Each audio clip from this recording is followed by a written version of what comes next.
Have you ever done something at work and thought, this is amazing, and then looked around and it feels like anyone else barely noticed?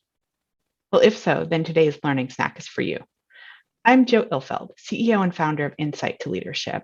And funny to be having conversations about gratitude and appreciation after Thanksgiving, but I actually had two with clients this morning. And so I thought I'd share some thoughts about it.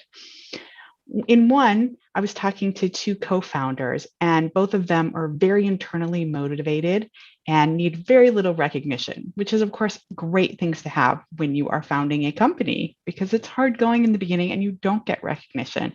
But we were talking about how that might be different than the employees who work for them and how they might need a level of recognition that these co-founders don't need, but might need to provide for their employees. And this got me thinking about a podcast I heard recently with Adam Grant and Indra Nooyi, the former CEO of PepsiCo.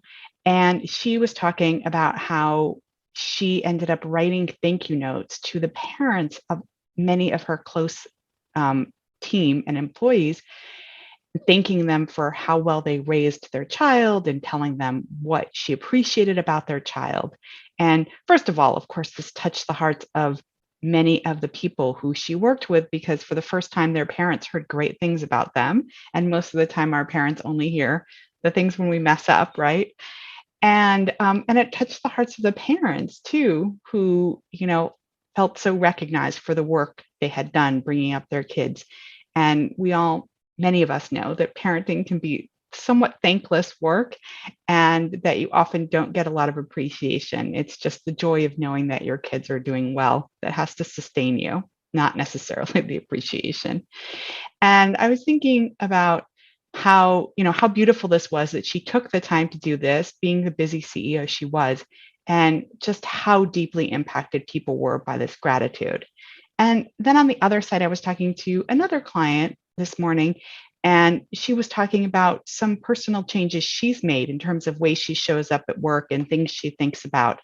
And we were talking about how no one will pull out the banner and yay, and the cheering for changes you've made most of the time, that it has to be you who acknowledges the changes you made and you who cheers yourself on and you who notices your victories and your accomplishments, because so often everyone else is too busy with their own very long to-do list and endless amounts of emails to respond to look up and notice what you've changed or how you're acting differently. And so this makes me think a lot about, what are you doing to acknowledge your accomplishments, and what are you doing to acknowledge the accomplishments of the people who work for you? And honestly, the holiday season is a very typical time to notice them. So it's a great time now, but it's also a great time in January or February when the highs of the holiday seasons and the bonuses might have gone down. And now people are sort of in the drudgery of winter. And now could be also a great time to recognize all their hard work and what they've done and being really specific about it. Like I noticed in the past that you would often just do your presentations, and I notice now that you're starting to practice them ahead of time, put more thought into your slides, and that your presentations are a lot smoother. I think when we add that level of specificity, people can both really see that we are noticing them and we are noticing what they are working on, and B, it's also great encouragement for them to keep going on the things that you see them doing well at and want to continue doing.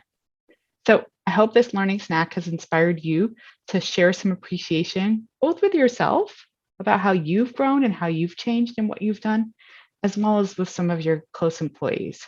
Take the time. It really does make a difference.